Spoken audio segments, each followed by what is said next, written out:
Министерството за економија не гледа ништо спорно во девоградбите на Неф и Усеини. На новинарско прашање од Алфа до Министерството за економија дали посетата на Бектеши значи дека конечно ќе се превземат мерки за легално спорните градежни објекти и зошто досега се уште не е превземено ништо. Од таму не упатија да прашаме во Министерството за транспорт и врски.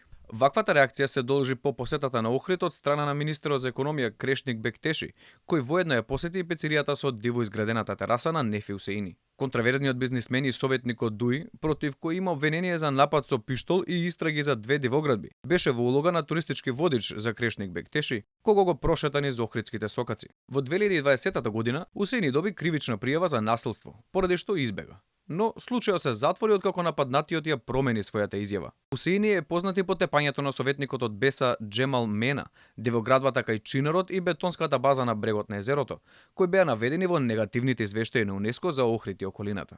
Новинарските истражувања за дивоградбите на Усеини во заштитениот дел од градот резултираа со закани кон новинарите. Бектеши беше на гости кај Неф и Усеини во Охрид и кај Рамиз Мерково струга за да ја промовира новата мерка и законска измена, со која во туристичките региони ќе се направи исклучок на правилото за недела неработен ден.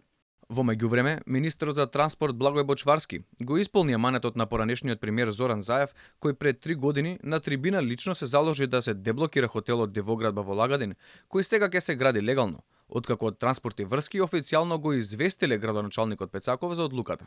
Не може најлесно да биде не. Ке најдат начин како да биде да.